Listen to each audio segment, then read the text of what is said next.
Chào cả nhà, hôm nay mình dẫn lúc đi ra đồng chơi nhưng mà cả nhà đi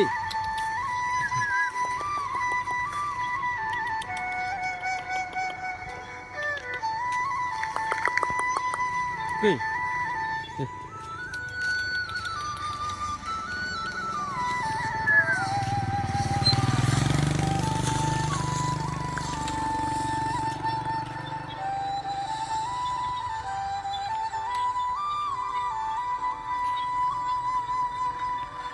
đi đi lúc đi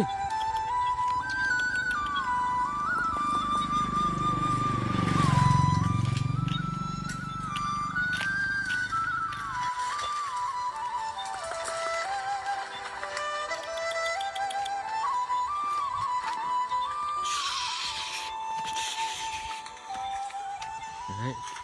Đấy, mọi người thấy không cảnh không ha, mà mình dẫn lúc kia đấy, cái đồng chơi thú nhật mừng quá rồi, được cái đồng chơi mừng quá rồi luôn. Đấy mọi người thấy không, lúc kia đi ra đồng khám phá thiên nhiên.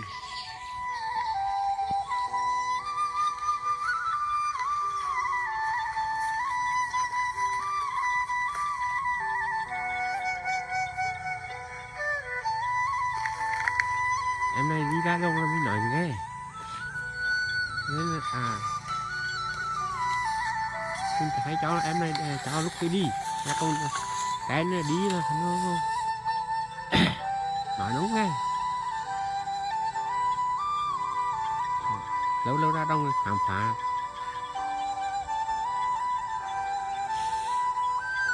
Mọi người phải xung quanh phong cảnh đồng quê đẹp không đấy.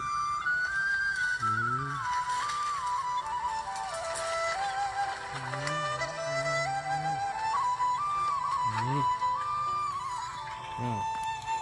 Rồi nghe sư kết nha.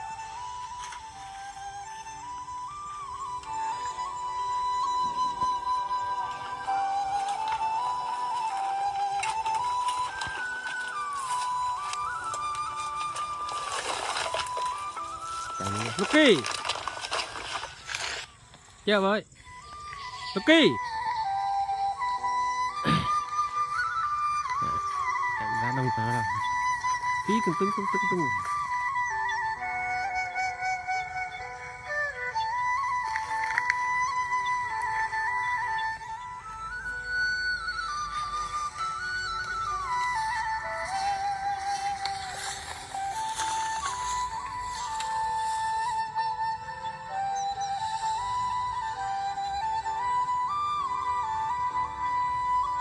không đi cho đúng rồi mình nhậu rồi chứ.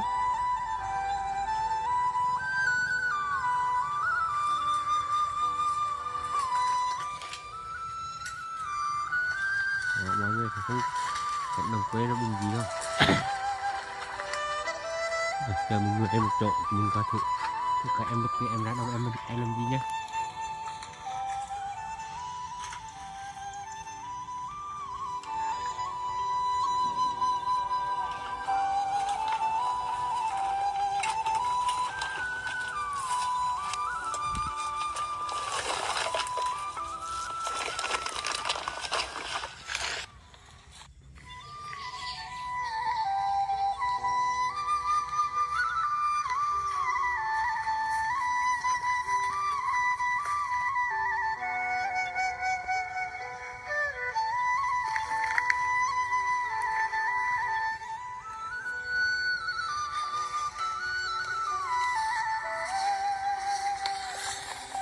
Anh ra một cặp mình nha, đừng là nó chơi mình.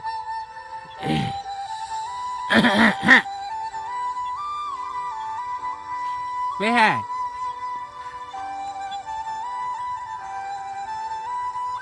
nó về em này biết nghe lời hơn.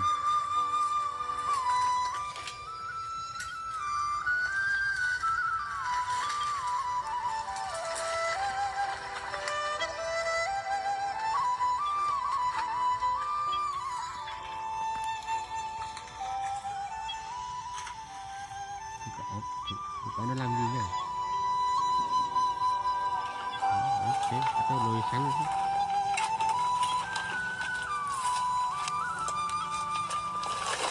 Ở đây bị săn chuột mọi người.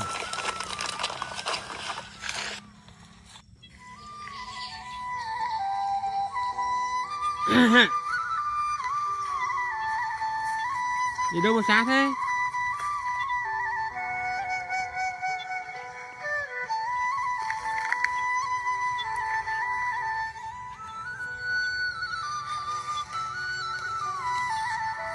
Yeah.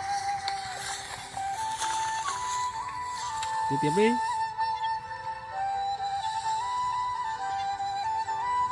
Đi về Hương. Đi về. Về. Đi về. Đấy, về. Đi về. Không đi nữa. Đi về.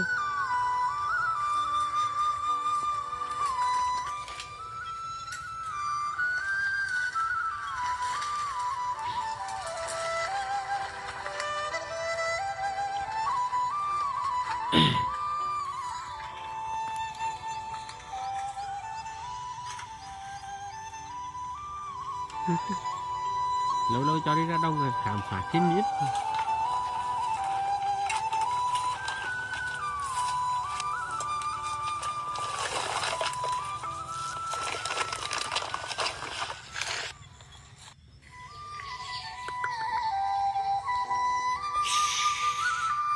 Rồi, ta đi xuống lên tí nữa. Đi.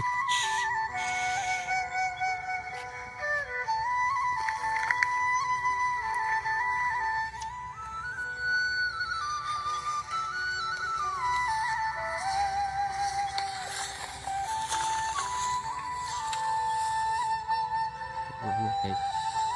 Đấy. Căn nhà đằng kia là của mình nha. Đây là mình. Đấy, căn nhà mà sau cái mùa hàng cây đó.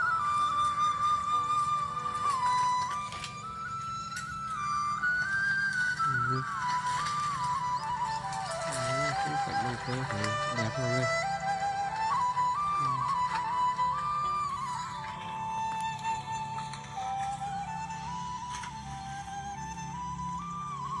Lucky, đi về.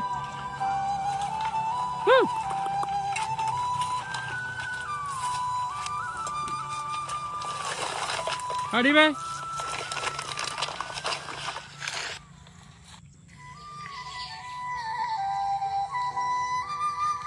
Về. Đi về. Đi về. Vậy nó về. Đi về. Hey Lucky, về. Quay đường về à? Đi về. Đi về. À ơi, đi từ một quay đường về. Đi về. Đi về ngồi ngược ngồi suối được rồi. Chơi từ sáng thì chơi từ được rồi.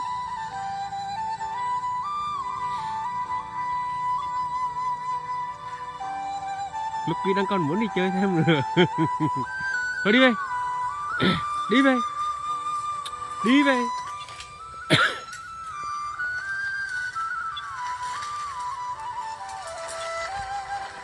Lucky. Lucky. Rồi.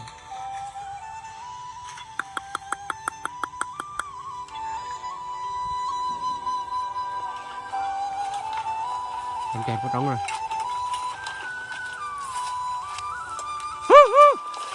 Lucky, về. Đi về.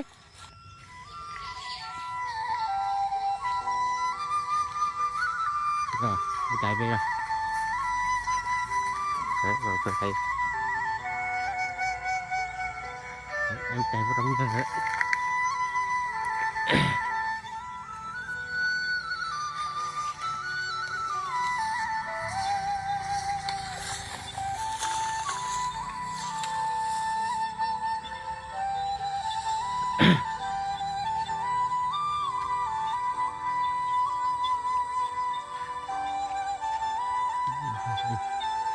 Chào mọi người, nhìn cái hoa này.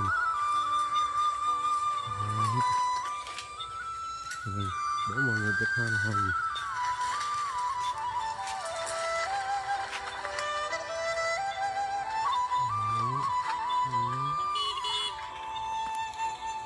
Rất là nhiều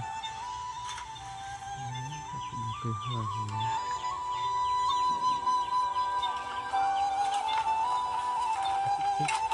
Khung cảnh đồng quê rất là yên ắng nha mọi người. Cái này lúc kia trai mà còn lúc kia đỉnh này.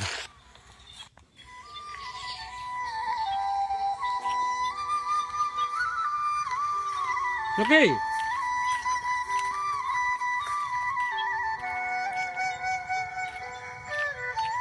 Cầm trên, hai mà cầm trên.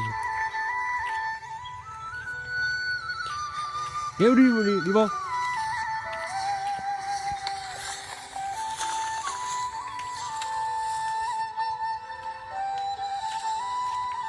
Đấy, lúc nay mà cầm phải nói cho nó. Nó đứng rồi. Để đó, để đó, để nó, để nó. Rồi đây đó, đây đó.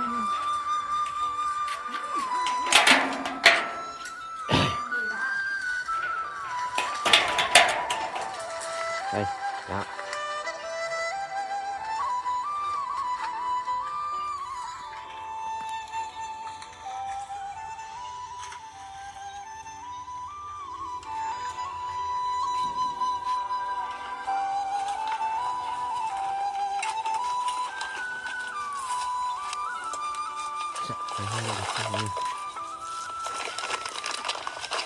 Đó.